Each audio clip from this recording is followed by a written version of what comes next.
More power than any Tunisian president ever, in fact. Even under Habib Bourguiba and Zine Abidine Ben Ali, there were other checks and balances written into the constitution that created more accountability for the presidency. So we are seeing President Said with more power than at any other time in Tunisian history. وإذا ما اعتمدنا على هذه الحقائق، كيف سيكون شكل حكمه لتونس باعتقادك؟ That's a great question. I think it's something that will remain to be seen. We're looking at, Said's creating a new legislative body with this new constitution, something called the Council of Regions and Districts. And it's part of a political vision that he's been promoting for more than a decade, a kind of grassroots, bottom-up political system that takes out what he considers to be intermediaries between the people and the power. So I think we'll see, the next steps I think we'll see is Said changing the electoral law. The electoral law will need to be changed regardless if he is creating a new legislative body, because there's no information about how that legislative body will be elected or appointed. And then we'll have these legislative elections in December. I think one of the other things that we're considering right now is what Said will do with the economy. That's the largest concern on Tunisians' minds. Honestly, most Tunisians don't care about the constitution.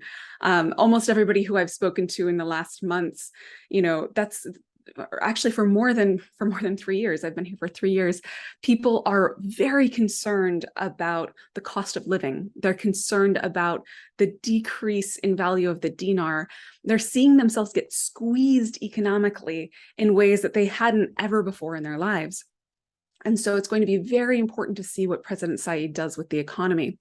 Thus far, what he's done has been very little. He's reconciled with several corrupt businessmen in hopes of trying to get them to invest in projects in the interior.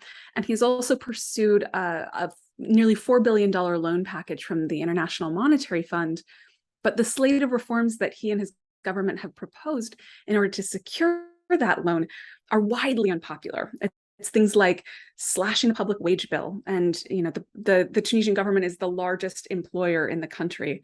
It's things like cutting subsidies on basic supplies like flour and sugar, on fuel.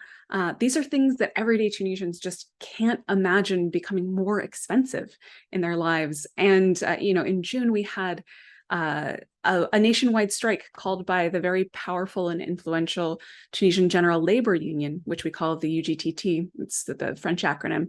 And we saw hundreds of thousands of Tunisians walk off the job in public sector roles to protest these kinds of austerity measures.